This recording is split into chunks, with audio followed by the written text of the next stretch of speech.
special year. It's a very special year for us as we're celebrating the 20th anniversary of Broadstone Books. So I want to begin by thanking the 100 plus authors and thousands of book purchasers who have made it possible for us to reach this milestone. When I began Broadstone all those years ago, I could not have imagined that we would grow into the nationwide literary community that we have become.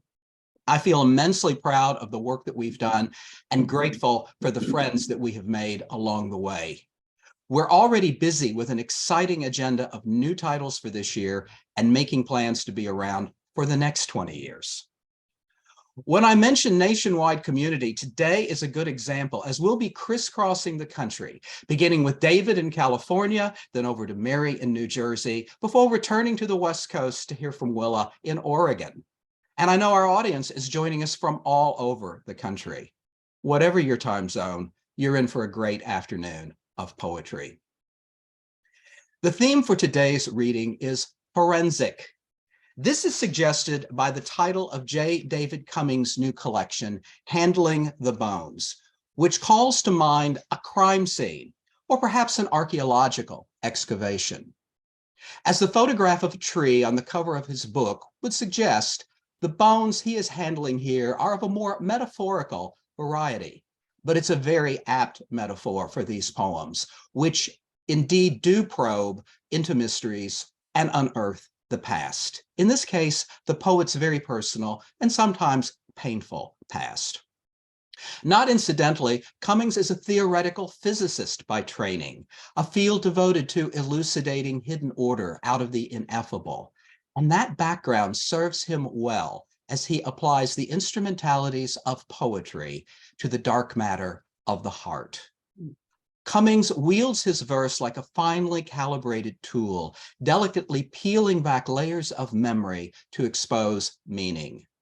Near the end of this intensely personal process, he finds his self, still the flickering illusion, the question mark, encompassed by the loud silence of being, not an ominous silence, but the quiet inside a poem, when words align in the innocence, when an old hand gathers. What Cummings has gathered here, the bones of truth he has handled, reveal a common humanity, how the story of every one life enlightens everyone's life. While we've come to think of forensic in the sense of investigation of a crime, at its root, the word goes back to the Latin forum, a public space or market, and more generally, it refers to argumentative discourse, sort apt to take place where people gather. In all of these senses, I think that poetry is a particularly forensic form through which we examine and interrogate and bring to light the details of our existence and, yes, sometimes argue. Our other poets here today are also engaged in just such forensics. Mary Tautin Moloney's powerful debut collection, At the Base of Catterskill Falls, opens with her title poem, with a new bride changing into an old bathing suit to take an impromptu swim with her husband, literally taking the plunge into a sudden depth of water without a lot of questions and taking us with her. This scene sets up what is to come, a heady mix of nature and domesticity, lyricism and passion, acceptance and insistence, all rendered in language and imagery that is strikingly original. A confident display of mastery of form and line, announcing the arrival of a serious poetic voice. Her themes often address marriage, domesticity, motherhood, hardly new topics, but her treatment of them is refreshingly and unflinchingly honest and candid. I've never been good at sarcasm, she says, never known the things that make me real. Well, maybe not, but there is a very real and fully realized life in her poems. Finally, in Willa Schneberg's new collection, The Naked Room, we come closer to the conventional sense of forensics as applying scientific knowledge to investigation, as she draws on her experience as a mental health therapist to probe the disturbing history of psychotherapy and the treatment of mental illness, and to bring us up to the current state of the art and state of the world. What keeps this from being a grim undertaking is the sheer beauty and precision of her language, as this passage from Tiny Monuments, describing the urns that hold the cremated remains of patients at Oregon State Hospital. This is depicted on the cover of her book, a photograph that she took. These tiny monuments to the scorned and unknown wear patinas of pink, burnt sienna, ochre, aqua. And if you look closely, you will find moon craters, archipelagos, frozen waterfalls, big dippers, and dunes with lone tracks. Poetry is a form of writing ideally suited to the expression of emotion and the most profound and subtle workings of the mind. But what if that mind is shattered and those emotions in disarray? The goal of healing that drives Schneberg's therapeutic practice informs her poems as well.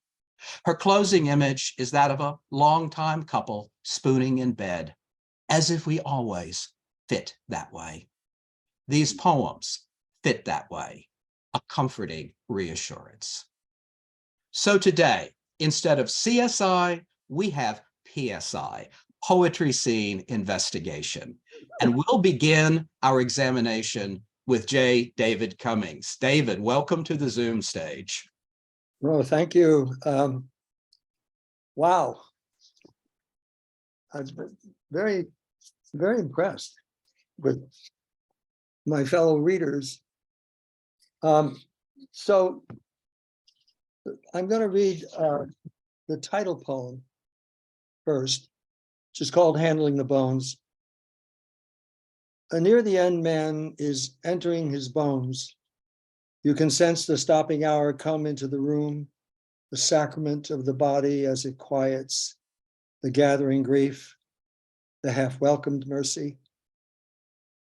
Or it might be a seasoned collector of bones has stopped by a roadside outcrop to examine the steep hillside cut, exposed, unstable layers where the asphalt road pitches sharply down and left.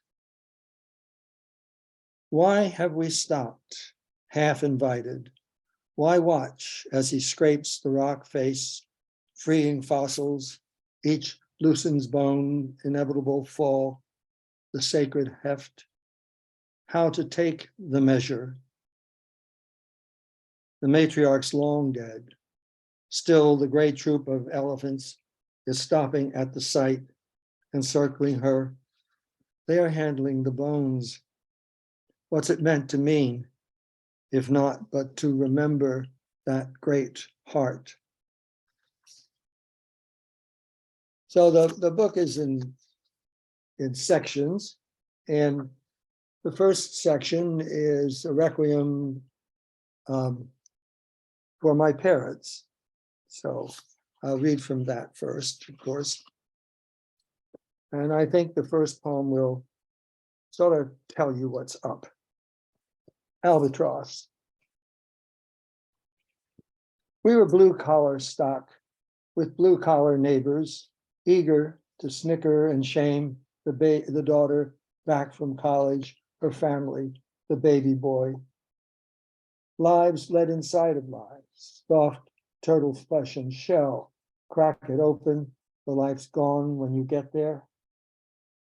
Once she called a neighbor out. A strange word spat at the boy playing too near the neighbor's door. He ran home, scared, asked her what it meant. She didn't say.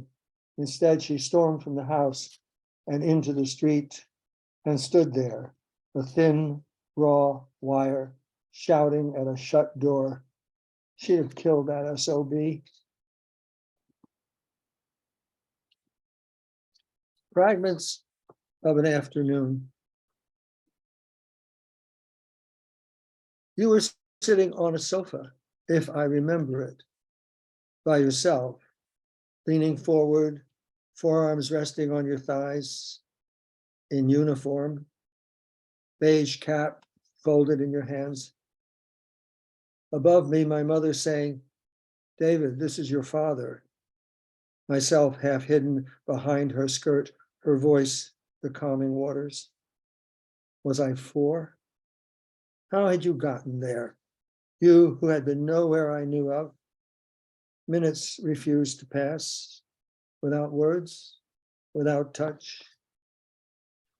I went to my room, but haven't I dreamed dreams in which I crossed to you, stuck out my hand for you to shake, said I was good at hide and seek, and haven't you said you were good at it too? A seashore, a child spading holes in wet sand, watching the ocean fill in each vacancy till every trace of you is water. And yet a young man is sitting on a worn sofa, his innocence a small imprisoned light, as lost in the roil of his life as are the two who will live all the years of his death. So this is also in the requiem section. Autumn, actually September. The shift in the light, the first chill, sharpness to the morning air, jeweled grass, a few leaves down. That September day would come.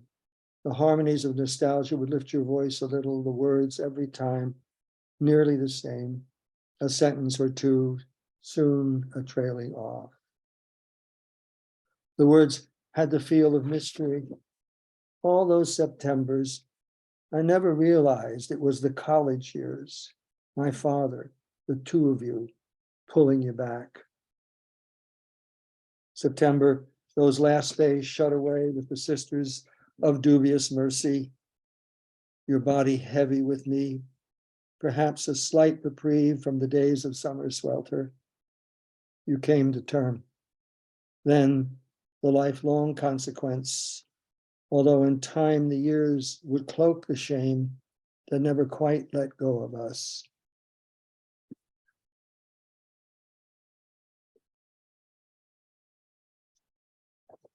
I decided to skip that one. So the second section is called the progress, and I think it refers to my progress, such as it has been. So I'll read one of my favorites, actually, called American Rootless. Once I stood by her stone in the faithful silence of her rest near Valley Forge, where the east offers the best of itself, lush sward of grass, well-groomed graves sloping toward the creek, hidden behind a line of hardwoods, the daily gathering of waddling geese, tending the grounds, fixed in a downpour that seemed Old Testament in its intentions. I don't remember exactly when it was, how far into the past one must travel to retrieve that aimless sun, but nearer the hour winter earth received the coffin body, sky the slate gray of sullen February. I sensed a great intention had found me, and I was glad at first to be discovered.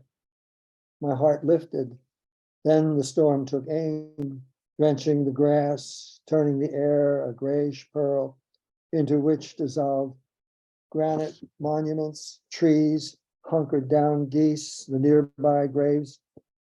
Yet I gave myself to it, to the hard memories it demanded. Sorrow got a hold. For a while I held my ground. A last time by the grave, a last sheltering in the car, the rain like lead shot striking metal, relentless clanging, a small terror, the need to run. West, Pennsylvania farms speeding past, shining in the glazed light, the car seeming to fly, curving climbs, worn mountains, the long descent. The rain began to lift near Pittsburgh, dark by the Ohio line. Memory, what must be so, or hides in its own stories, or is lost in the dissolving light of late afternoon, and me driving the interstates nonstop, seeking 1,000 miles of somewhere else, running like freight through the sweet black of night. Pennsylvania, Ohio, Indiana, the eastern edge of Illinois, and 20 miles southwest of Chicago, dawn unsealing the night, and the early light revealing a changed land, flat and still and wide, the stubble browns of harvest overtaking the fields, tractor turned earth and fallow earth. To say I have driven the interstates at night too often, to say I have fallen in love with the motion of night, to say lights approach and quickly pass and narrow to nothing, is to say one is so perfectly alone one can't be lonely, is to say love cannot hide forever inside the darkness.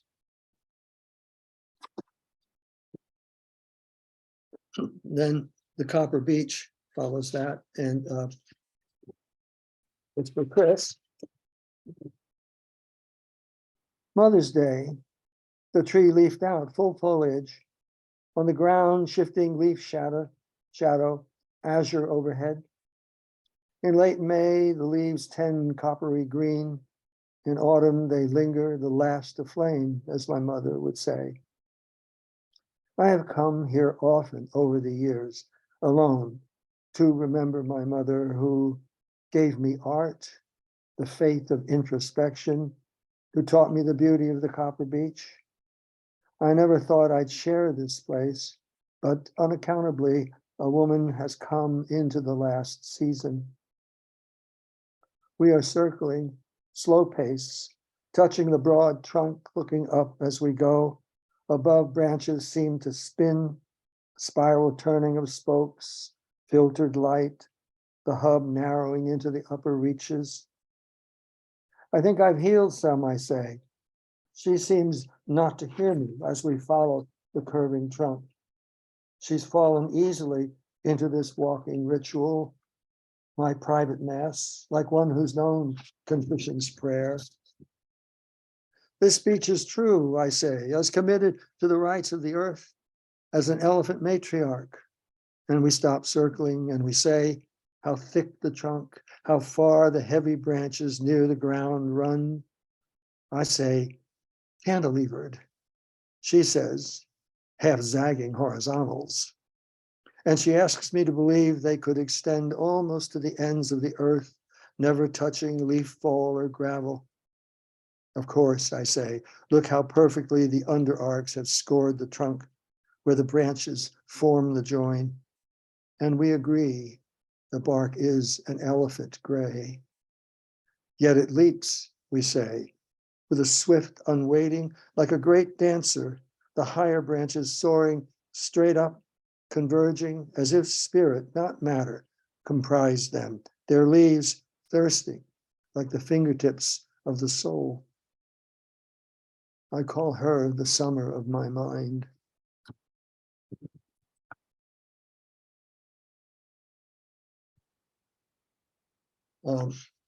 This poem is called Jay Schaber's Evening Prayer, His Country Home. And it's in the voice or the mind of Jay Schaber. It's not me speaking, it's Jay Schaber. Thou art the dusk light of summer in eastern Pennsylvania, the war a worn ghost. Thou art these children playing their game of tag on the broad lawn, so cool the air. Thou art my eyes, as wild you run from hiding place to hiding place, not hearing the slow labor of my breathing, the fading beats, the quiet talk of friends. Thou art that child of words, evening veiled, I won't know, not man nor poem in 65. Thou art the dance, the August fireflies flickered light. Thou art the delight of children.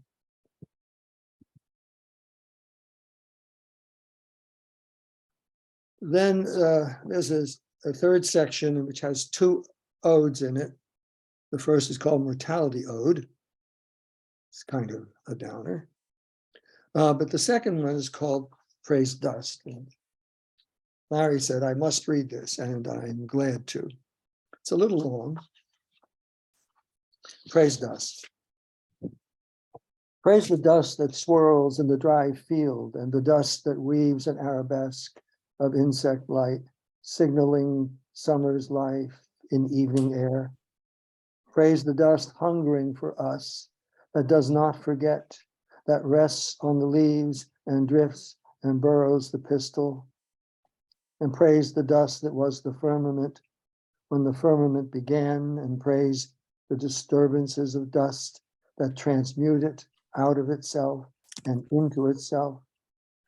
Praise the ceaseless anarchy of the small invisible, and the calling of dust into stars, and the calling of stars into wheeling islands, and the islands into archipelagos of light. And praise the light that emanates and spans, threading the blackness. Praise the countervailing blackness, separating island and star from island and star. And praise the dark matters containing, that holds true the star wheel. Praise the centrifugal uncertainty, and yet praise the planets forming in the sun's circle, in the spinning dust. Praise this blue home, buried in the star wilderness.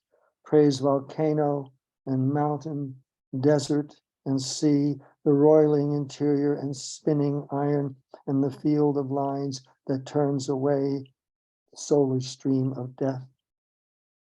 Praise the many-hued skin of the air, how it sponsors the lightfall that showers ocean and land, and the luminous clouds and the gray clouds, the shearing, zagging light, the clap of thunder.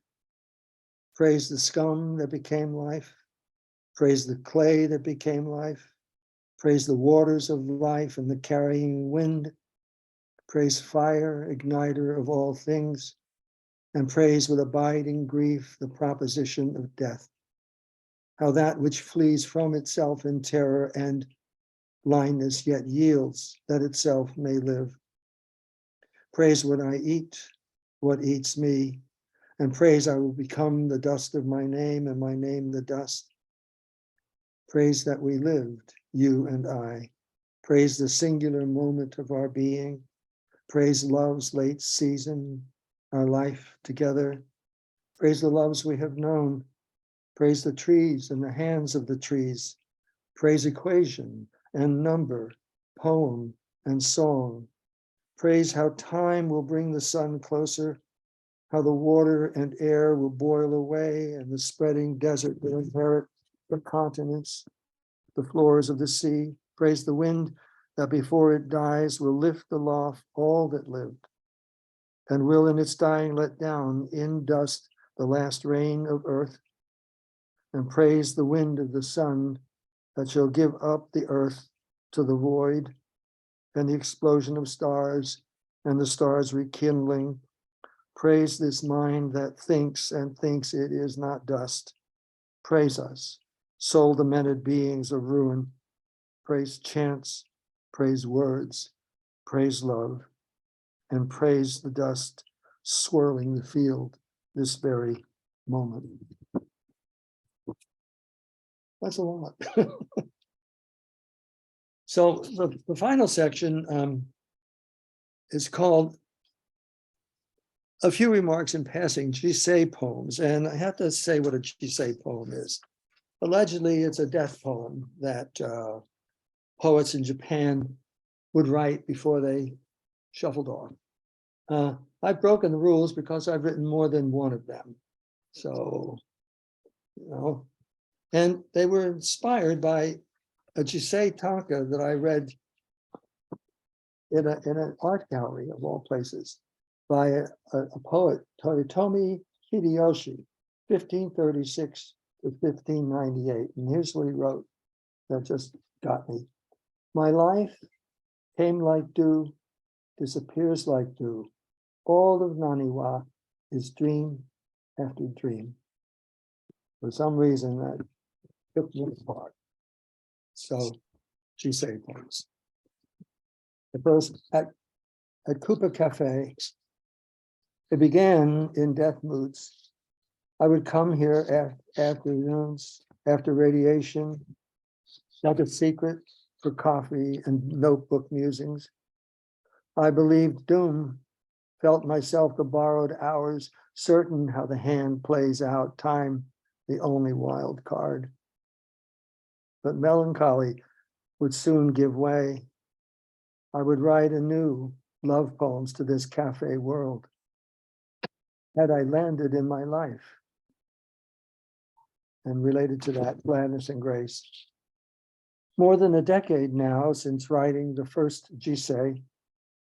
But when you're a survivor, each day is the perfect occasion for writing the next poem, for finding in the small the large, in this one season, 4. Goodbye. Pardon? So, to say for the last decaders, I count myself as one, people in their 80s. Don't quite make it to 90, most of us. She said for the last decaders. Drop by drop, they rise from the green blades silently into air, that silver winter mist, and no one's the wiser for the dreams that once cast their shadows like faces. And older people receive unbidden memories a lot. They just show up. You don't have to court them. They just show up. So this is, and they're good. It's good to have them unbidden. If it weren't, they disappear about as fast as they appear. They'd pile up and leave no room for the future. They always surprise the ordinary hours, make it worth my while to attend the matinee. There's never a madman involved, or its after clue of crumbs trailing into the requisite dark wood. And besides, they're benign, or at their worst, they mildly break the heart with the newfound loss of what I didn't know I loved. Sorry about that, bungle, I meant didn't know. Sonnet for a small forgotten child. My sonnets are by structure and line length and number of lines, sonnets, but they don't rhyme. And it takes a little imagination to hear an iambic pentameter going on. My life is blessed now, yet unease, as if something were still undone, as if a small forgotten child left roadside a lifetime ago had stirred and were calling to me across the dust of 80 years. I know him, know his injury, the long grief of those closed-in hours, how it found its way to poems he never imagined writing, his soul, the melancholy there. He's the first maker and the last, but there's no time in which he knows the words. Such a hard equation.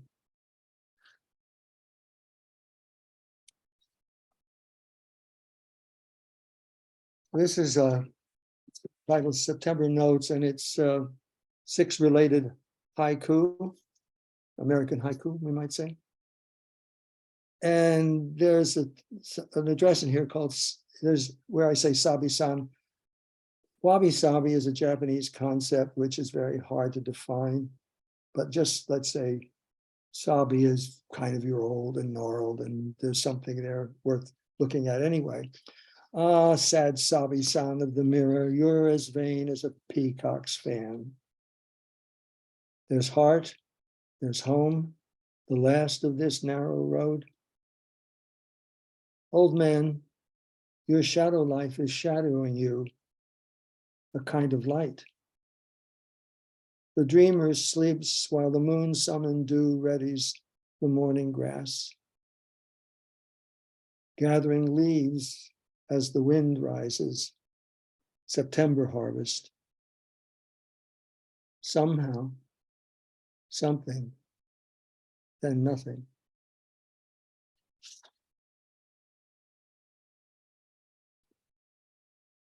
And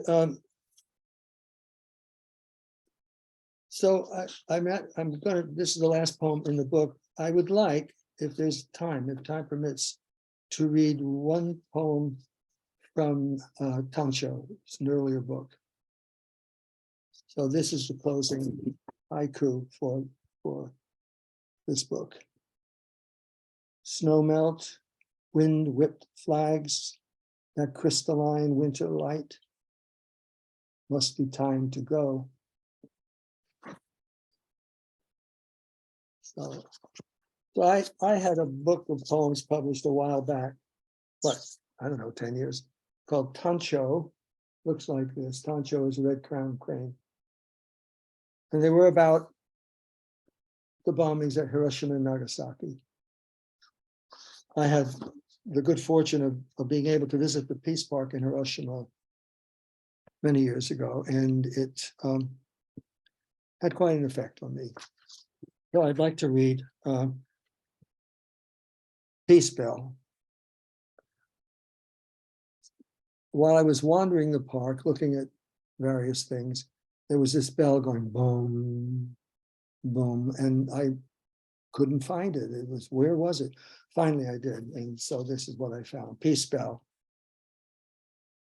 Again the bell, dark solemn sound, deep and river broad.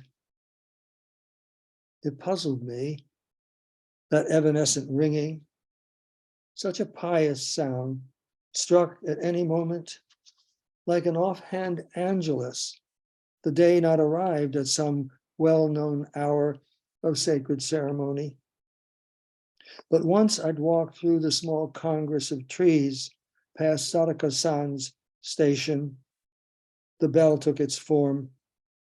It hung in the center of a round pavilion, a large black chrysalis, unattended and silent, like the darkest of questions, which only the park's children could answer, or they would run up to it, pause a moment, then one by one would ring it, while the rest stood quietly, wrapped in the bell's great sound. I remember my aha and my delight. Here they were, playing, doing the work of priests. Thank you. And thank you, David. Thank you for that reading. And I can now say you can relax now, because I know David was a little nervous about putting his reading together today, and I think I can say for all of us in the room, you didn't need to be. It was a wonderful reading, and thank you especially for the Praise Dust poem. Let me praise you for the Praise Dust poem, especially. I'm going to move on immediately to just keep things going today. I'm going to bring Mary Moloney up to the Zoom stage now, and I may come back to you, David, with some questions later, but let's hear from Mary Tautin Moloney. Hello, Mary. Hello. Hey, thanks so much, Larry. This is my first poetry collection, and it's my first reading for my first poetry collection. So I will never forget it. And I'm really grateful that you took a little time out of your Saturday to be here. It's really nice to see your faces and your names. So I'd like to start with the title poem in my collection. It's called At the Base of Catterskill Falls. And if you live on the East Coast or maybe have visited, Catterskill Falls is in the Catskill Mountains in upstate New York. And it's really beautiful. It's a 2-stage waterfall. At the base of Catterskill Falls. My bathing suit is loose from accumulations of ocean sand and laundry soap, soft and slack in my hands like an offering. I am a new wife, hidden by the full length of my husband pulling off my pants in early autumn. The idea to swim began with the light, low sun through still, full trees. It seemed to hold the sudden depth of water without a lot of questions about why now and how long. On the morning of our wedding, rain bounced from a winter sky. I had envisioned the kind of current that carries. Still, the man waited at the altar like a stag stripped from the Song of Songs. In the pictures, I appear transformed, a pearl released and lifted into grades of deeper water. I see him now, crouched near the surface, and there I am on the silent lurch of rock, a breath of a wife. I stand at the edge, unable to separate falling from a choice to fall.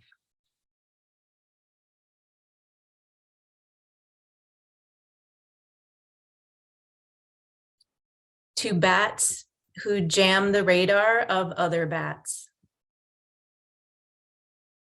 Selected by nature, a simple case of survival, calculations and overdose dripped. As a kid, I heard your country cousins banked inside our chimney, flapping, screaming, fluster, wanting nothing but escape. Now I am taken by your aim, your resolve, tree limbs left, ground wheeling. Once I hid under end tables, faking an escape, not lost, not found, years wheeling like ash, flapping moth chalked in your sights. I'll be the cold under your wing. I'll be the star. So I'm in New Jersey. I'm in Maplewood, New Jersey, but I'm from Wisconsin. I'm from the Midwest. And there were definitely bats when I was growing up that flew down the chimney in a flapping, screaming fluster. That is real. That was definitely an inspiration. And the geography of that place is definitely still with me. You know, not just the physical place, but the experience of being a child there and growing up there. And that's a real interest for me in this collection, that interior landscape that we carry with us and how it influences the way we connect in the exterior world. And I wrote a series of poems in the collection. They're called Interior Landscape, and they're kind of threaded throughout. And they're a bit more abstract, but I wanted to share just one of those interior poems with you. Interior Landscape, Hummingbird. The way in was never the way out. Flesh and blood drill bit, dumbly turning, conceived from nearly nothing. Surprising how the inner world picks up the outer. Foxtail, brushfire, angelfish, hummingbird to drive the mess forward sightless, slate clouds eat into horizon. How to know ahead. Canary shore, a spot to drill against. Surrounding black, silent life. Hunger, a breath between. This deep, no one disbelieves.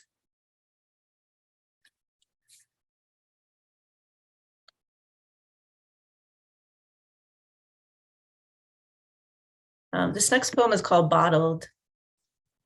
And the first word is Pleiades, which, if you're into astrology or stars, it's not a constellation, it's a star cluster, but it's also known by the Seven Sisters.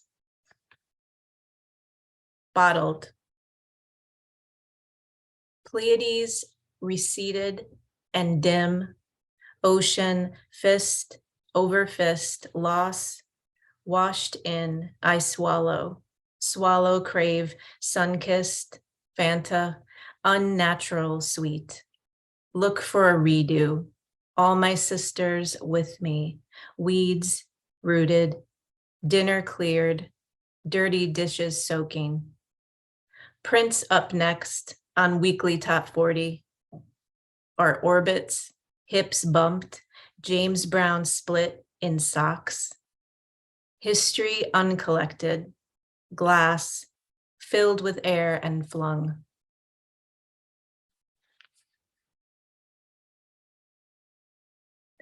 So I moved to New York for my MFA in poetry. I went to Sarah Lawrence College, and I never went back. I ended up getting married here. We lived in New York City, started a family, had our kids, and those themes of motherhood and of New York City are definitely throughout the collection. And also in this next poem, Pineapple. Where is root and where is stem with a pineapple? It's like a memory dislocated, like a Mother's Day on the Brooklyn Bridge when I maneuvered the meandering, Manhattan at my back, East River, not a river despite its name. I was the pineapple hurled from a lawn sparsely planted. Berries burgeoned in the forest beyond. Back in the day, if a ship survived tropics, the captain speared pineapple whole to signal arrival. That May, under steel girders, sun and shadow sliced, hands held by my children, crossed so many times, I became my own symbol of story or wealth, delivered to this place and close to whole.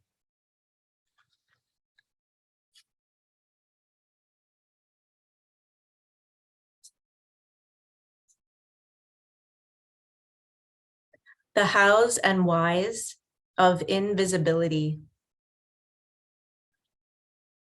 It helps to have waiting laundry, maternal obligation, to not step out the door, not reach for keys, unlock, so the car opens entirely out I-95, south, to see if hurricane winds knocked up the pavilion.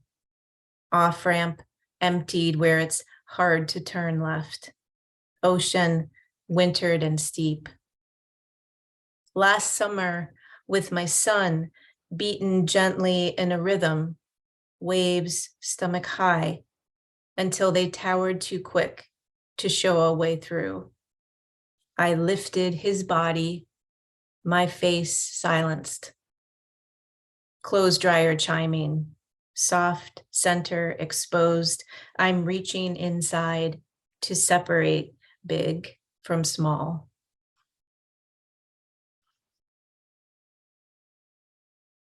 I have two more poems. And the next one is called Happiness. Happy is as lucky does, and I'm studying fortune. It's relativity, grounded by worse, toppled by better.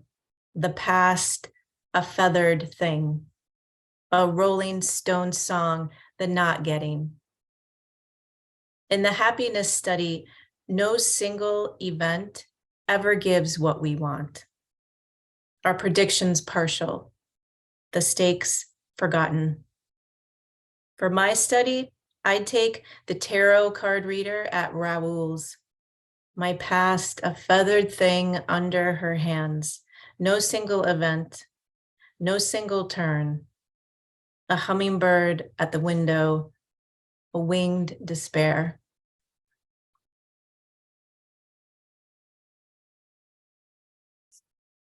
Thanks so much for listening. That went by so fast. That was so great. Okay, so this last poem pulls a little imagery from the Bible. It's called Lazarus. From the moment her body, freight trained from mine, I was her Lazarus. Breath given against my shoulder, body its own belief. Her need spilled like water and my hands there to catch it, trumping my pillbox of loss. Now late afternoon, iced over yard, still spongy in parts. She howls from the center, 2 years on this earth, wielding herself like a sword. Stone that seals, stone that rolls away. World on its platter, coming around and around. Thank you. Thanks so much. All right, Mary, thank you. What a wonderful read. Congratulations.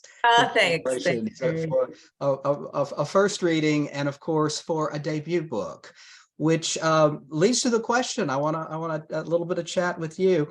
I wonder whether, if, how the fact of having a book now changes how you think about your poetry and how you think of yourself as a poet.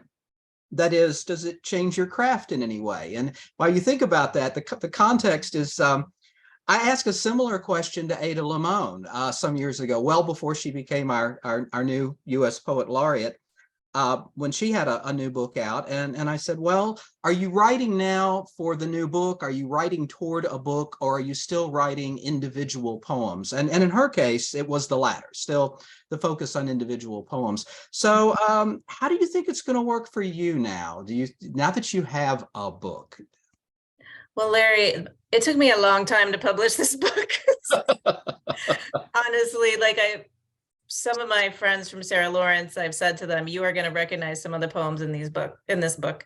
So in my case, I had to move, as I submitted, I had to move on and continue to write new work. And so I think partially because of seeing the book, and I mean, seeing a physical book, it's such an amazing feeling, and people are so generous about showing themselves with the book. And just seeing them on the page. I mean, these poems are all just a page or a little bit under. And I think over time, I've become more interested in just writing longer poems. So I really appreciated, David, your Praise Dust poem. Like, I just feel like the rhythm that can evolve with a longer poem is something that I'm interested in working on next, and something I'm trying to do for this second collection I'm working on. And I think it's great to hear there is the second collection you're working on. So that's yeah, I'm working on. Yeah, I had a lot of time to work on new stuff. So yeah. Well, that's great to hear. So well, and I do hope I get to have first crack at that when you've got it ready for something to take a look at. That'll be wonderful, Mary.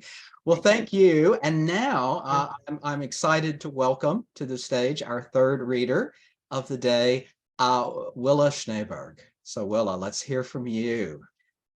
Wonderful to be here, and great to be in the company of David and Mary. It is so great to be part of the Broadstone family. I want to express my gratitude to the Broadstone team, Stephanie Potter, Sheila Potter, and especially Larry, who without his support, guidance, and humor, The Naked Room would never be in the world. And wonderful that you are all here. I want to start by talking about the title, and later I'll talk about the cover. The Naked Room is really describing what I imagine the space in which a person feels safe enough in the therapeutic alliance to be able to be raw emotionally. Usually the convention in poetry books is either a title from a poem or a line in a poem, but there is actually no poem in this manuscript called The Naked Room. And kind of like Larry was asking, I know when I first, in early collections, the poems just sort of came together and I saw how they resonated. But in my last few collections, I really did conceive it as a whole. So I am going to read to you from different sections. Maybe one or two poems from each. The sections are asylum, case history, straitjacket, 50-minute hour, reality testing, termination. And these are all terms that relate to mental health. And this book is particularly important to me because it's really a true synthesis of my life as a poet and my life as a psychotherapist. So I will begin. And for those of you who may have the book, Broadstone is wonderful getting books out to people. I will also give you the page titles. So I am going to start with the asylum section and page 4. I would say some of my poems are documentary poems, meaning they're documenting what really has happened in history. Some of this is a history of mental health treatment, and some of them are actual facts, and some of them I kind of start with the facts and move somewhere else. And as we know, there's no such thing as poetry fiction and poetry nonfiction. So you really can shake it up, you know. Okay, so this is based on that inmates from the Opal, a monthly periodical in the New York State Lunatic Asylum. That publication existed from 1851 to 1860. And Dr. John P. Gray was the superintendent, unsanctioned. Like any grand manners garden, this institution has a topiary. Kangaroos, elephants, and turtles, but we are the real animals. Jezebels segregated from male patients. Dr. Gray calls himself our protector. In this bucolic setting, safe from noxious vapors, we are instructed to dance virtually, recite poems that will not excite, and become ladies again, as if we ever were. Tourist picnic on the manicured grounds to stare, feel self-righteous, leave contented and certain that we aren't contagious. We hide scraps of purloin, butcher paper, and writing implements in our corsets. Limb depravity and godlessness on rags inside our thighs and behind mirrors. We are the women relieved our children are born dead.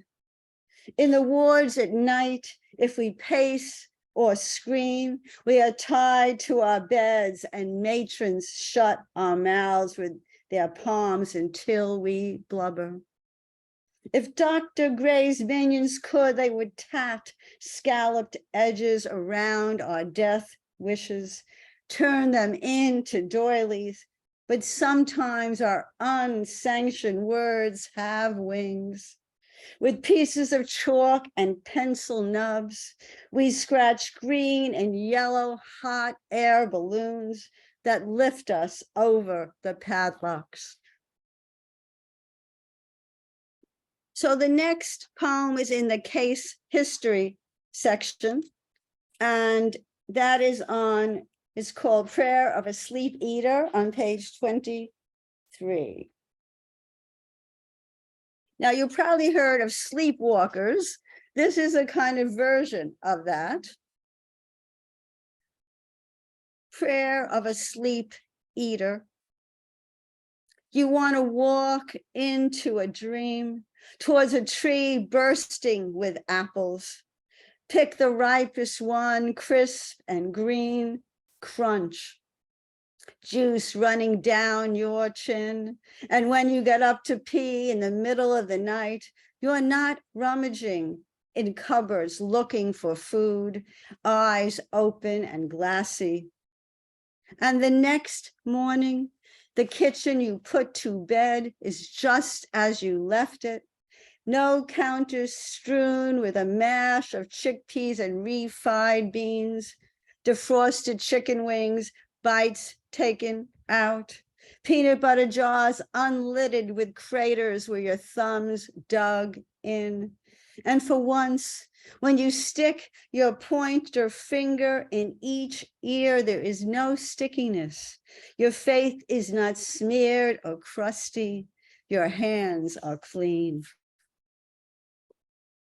The next section I'm going to read from is the straight jacket section. So I thought in that one I have 2 poems, and I thought I would start with 41 Love, because that one is the literal straitjacket. I often write persona poems. This is the voice of the straitjacket. And then the second one is a poem called I, which I will discuss with you. And that really is about confinement and not having a sense of your own self as a personal autonomous being. So the first one is Love. A straitjacket speaks. I wrap my canvas arms around you, perhaps a little too tightly. You stop struggling, your breathing quiets. Inside my narrow kimono-like sleeves, your arms are nicely crossed and contained. I hug your chest and shoulders and imagine you in a coffin lined with red satin, a perfect white camellia covering each eyelid. I'm kind. I don't let them employ the crotch strap. You walk freely around the grounds, although I never want to let you go. Don't they wrest me from you? And doesn't the blood always rush back into your hands? You know the routine. They will release you, give you a spoon. You'll eat porridge. And the next poem is on page 33. And you'll probably know who the I is referring to once I read the epigraph. Conjoined twins Chang and Ang were exhibited as curiosities. They were the 19th century most studied human beings. When I first felt the moist soil of our Mount Airy farm between my fingers, on the hand that reaches out to the world, free of my brother's body, only then did I understand that Chang, who stinks of rum, is not me. When I reside at the other house, Chang's wife's home, I go in body only and recite to myself, my dear Thomas Hardy, jewels in joy designed, lie lightless, all their sparkles bleared and black and blind. While Adelaide, more active than women with singletons need be, rides Chang, I think of our cows, their udders turgid until farmhands relieve them and milk squirts into tin pails. Here, where dead leaves birth humus, and on my porch, raindrops pool. Grace will be to sit by myself in a closed room upon a chair, built for one. The next section is the 15-minute hour, and I'm going to read To Inhabit the Body, which is on page 59. And for those of you in the East Coast, you probably know it's a 45-minute hour now. Those days, the 50-minute hour, those days are over. To inhabit the body. You tell me that as soon as those protrusions sprouted, you knew they didn't belong. They felt alien, you say, as the frilly pastel undies your mother made you wear. Grown, your body becomes your canvas. You are sleeved up with blue snakes coiling your arms, their tongues darting out underneath your chin. You understand it is different for me, that I don't want a permanent testament to anyone inked in my skin, and that when my chest was renamed breasts, I welcome those modest orbs. You tell me that no one will ever talk at your tits again. We both agree that's a perk for you, and that George ogling me is my burden for liking mine. And you will awaken from surgery, relieved that underneath your bandages, your chest is flat like a door, which opens into a garden where you find yourself inhabiting the body you were meant to wear. And I have two more poems. One is in the last section, which is the termination section, and a terrible term, but it's used forever in psychotherapy in the last number of sessions before you decide it might be time to, that you've done your work in therapy, and we call that termination. But that section is about endings in general, and of course, the most final ending of death. And so this collection also addresses the death of war.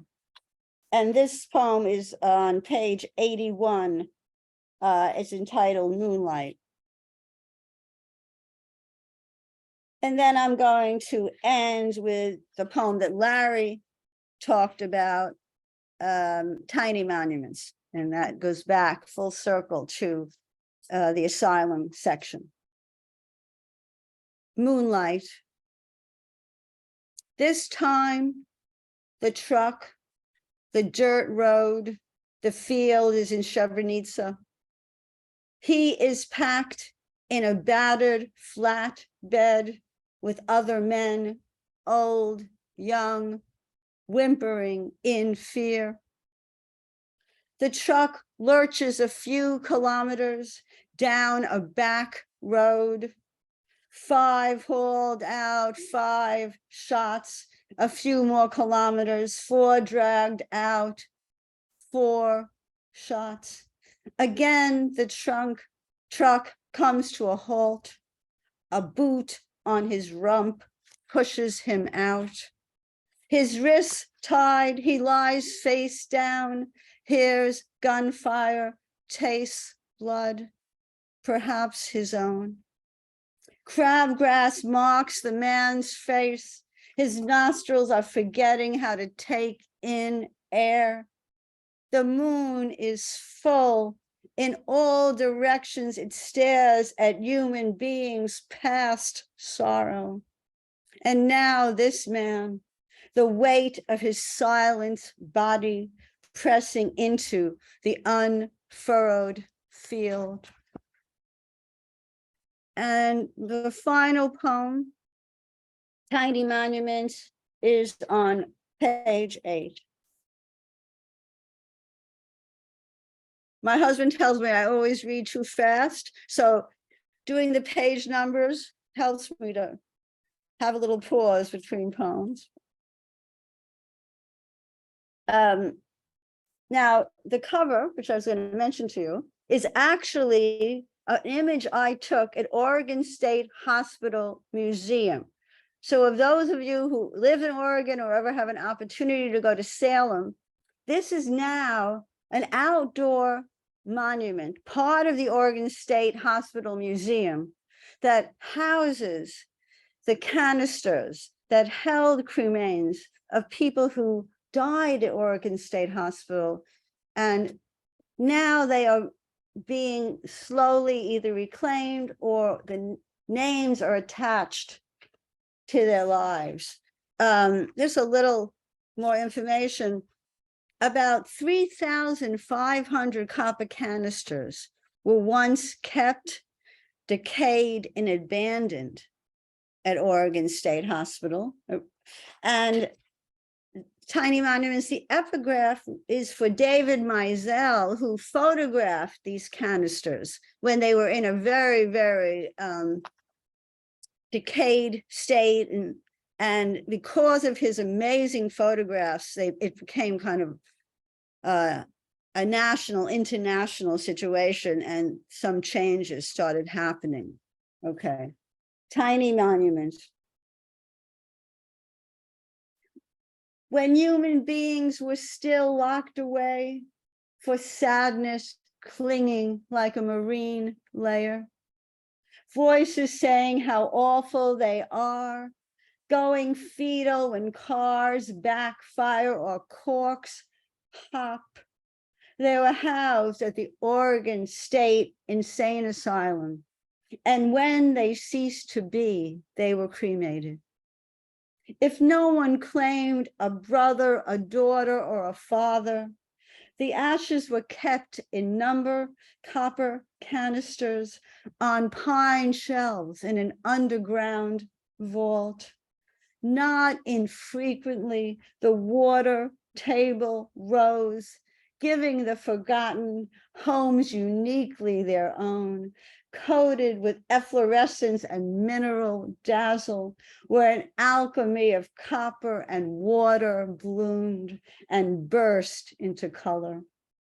These tiny monuments to the scorned and unknown, where patinas of pink, birch, sienna, ochre, aqua, and if you look closely, you will find moon craters, archipelagos, frozen waterfalls, big dippers, and dunes with lone tracks. Thank you. Oh, thank you, Willa, for a powerful and beautiful and harrowing reading, and for this amazing collection. The people who follow this series know that I'm always curious about the various backgrounds that people bring to their work. And you know, I have a lot of academicians and a handful of lawyers, but I think you're my first psychotherapist who's also a poet. So I have to ask you about this interplay between, you know, a therapist who's a poet, or perhaps vice versa.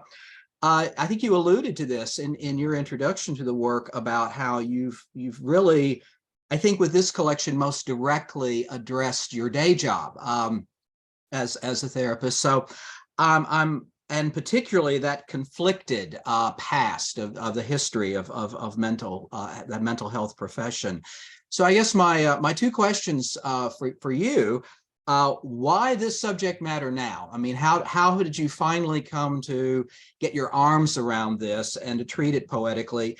And as a follow-up, what role, if any, does poetry play in your work and life as a therapist? Great questions. I would just say that I always say that poetry is my vocation, and therapy is my avocation. I was a poet before I became a therapist. So that's where I love my work, but there's another special place for me in what happens in the creating of a poem, of making art in general. It's a space I want to live in. I feel like right now, I realize that in my prior two collections, I was writing poems in a themed way. One was about Cambodia, where I worked in the 90s. And the other one was kind of a little bit of a history of my family and being raised as a Jewish person in Brooklyn. So I started kind of conceiving things chronologically, historically, and always making it larger than my own personal life. So it came to me that I should be writing this. But I think what happened, sadly, during the pandemic and the increase in houselessness and in mental health issues, I felt like this was a time more than ever for this kind of collection. So it really felt important to me to write it at this time. And it's great that you did. As someone who knows a little of that history myself, I thought it was important that you raised these issues, and did so in such a beautiful way. You took a potentially very grim subject and treated it eloquently and elegantly. So it's wonderful to have you. At this point, Stephanie, if you can unmute our other readers, David and Mary, we're coming to the time when we've got a few minutes here at the end where we could possibly have a little conversation. I want to, David, oh yeah, David's back with us. I want to turn to you first, if I may, because I was just talking with Willa about the fact that she's our first psychotherapist poet. I think you're our first theoretical physicist poet. And I alluded to that in my introduction of your work today. And it occurs to me that theoretical physics may be a particularly poetic profession in the sense that it's all about probing the secrets of nature, as is poetry. But I'm curious about how you feel those two things are related in your life and your work as a physicist, and now you're writing as a poet. Is there a connection between those two? How do you think that works for you? I don't know. Good answer. I honestly don't. I left the practice of physics 20 or some years ago, so, but I was writing then. One of the things that I find that's not good is that my science or physics training will get me balking against metaphors that people make. I'll be going, you know, because it doesn't compute or something like that. So that's something I have to watch out for myself. But I'm getting less defensive about metaphor. I honestly don't know the connection. Perhaps the psychological part of my writing is, my basic belief is if you think about it hard enough, you can get at it. And I guess that's a scientist's point of view. But so that exploration goes into psychological things as well. A very poor answer, Larry, but that's all I've got. I think it was a fine answer. And I always think I don't know is a great answer, and a really good answer for a scientist, because it's all about what we don't know that drives us to new discoveries, whether it's as a physicist or as a poet, the things that we keep trying to find. We have a few minutes here at the end. If there are questions or comments, there have been some wonderful comments in the chat. All of the readers should definitely check out the chat, because you've all gotten compliments. So if there are questions or comments, I think if you'll kind of indicate to Stephanie, you can either indicate in the chat or you can kind of wave your hand virtually. I've actually allowed people to unmute. Have you unmuted now? Okay. So oh no, you can unmute yourself. You should be able to. All right. All right. And Simon, I think I saw your hand wave first. So you're on.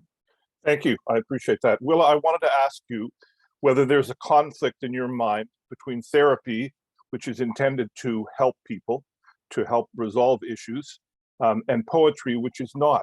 Poetry generally takes a different tack towards looking at the world. That's a great question. Well, you know, I think poetry can also be healing. And I think we often go to poetry to be healed.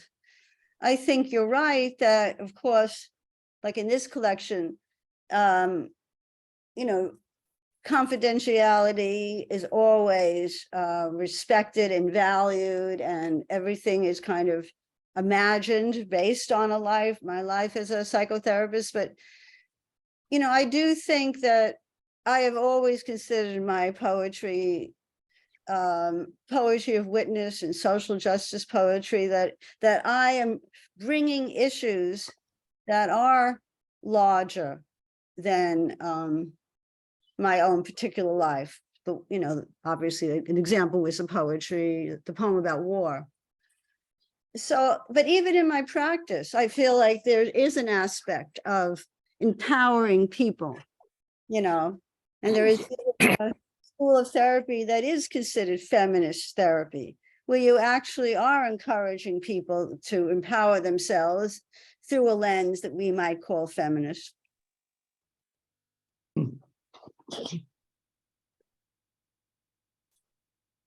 Anyone else? Anything? Yes, Amy? Hello, Amy. I was curious about David's connection to Pennsylvania, because I'm originally from Pennsylvania. Are you also a native, David? Uh-huh. When I was until high school, I lived in Reading, Pennsylvania. So yes. Okay. Because Valley Forge, I'm from Yeah. Bryn Mawr, so Valley Forge struck a Well, chord. that's the last years of my mother's life were there in the Oh. Bryn Mawr, Valley Forge area. Yeah. Okay.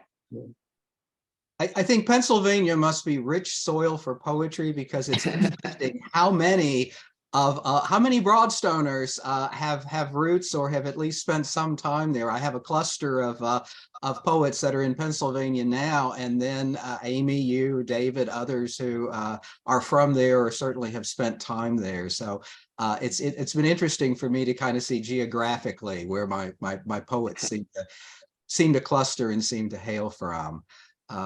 Amy, of course, is another Broadstone author. I'm very pleased to see how many of my Broadstoners are in the audience today cheering on their fellow authors. So, okay, anyone else? Anything else? Yes, Francis. Hi there. I have a question for Willa. I loved your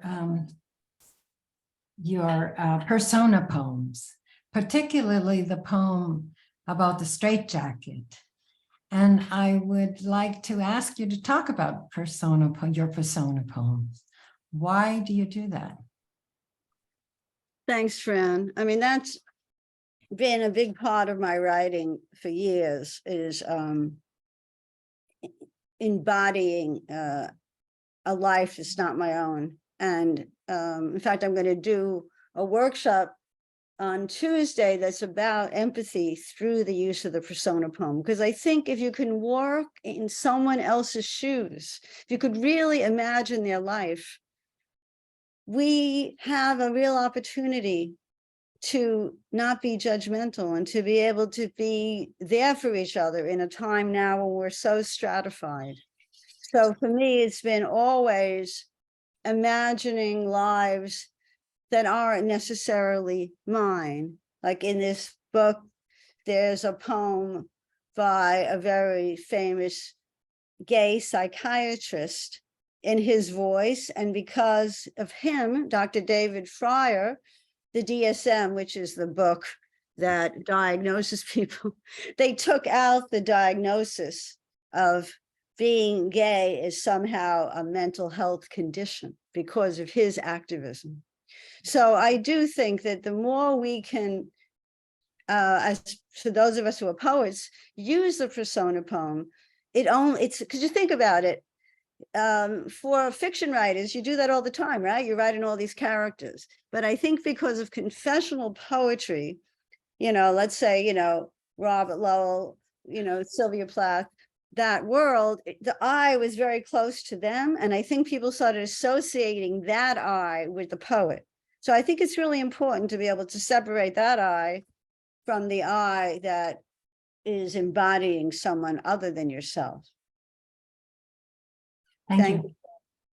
Yeah, Willa, and I think that's a great question, Francis. I'm glad you asked it. And I love your response, Willa, because I think this really shows that interplay between therapy and poetry, because that's all about empathy. It's all about that being able to place yourself in another's shoes. So we should all practice empathy. We should all practice persona writing for that reason, among others.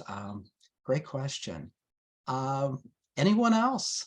Anything else for us today? Any comment or question from today's poets for one another? Anything you want to say?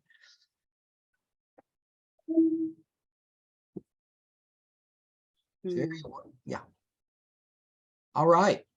I'm just checking the other screen to make sure I'm not missing anybody. All right. Well, this is good. Well, we'll start to wrap up then, and let's have a round of applause for all three of our wonderful poets today. J. David Cummings, Mary Tautin Moloney, Willa Schneberg. What a stimulating afternoon of poetry this was. We had a wonderful audience over the course of the day. Thank you for joining us from all over the country for this afternoon. A lot of familiar faces here, which is great, because as I said at the beginning, this is our 20th anniversary year. It is all about the community that we've created. So it's wonderful to see a lot of that community here today. Also, a lot of new faces here today. So I want to let you know, if this is the first time you've tuned in for one of these readings, we do this most months. We will be back on March 25th. I have to check my calendar, but yes, March 25th will be our next Zoom reading. We're still lining up our poets for that one, so I don't have names for you yet, but we'll be back here.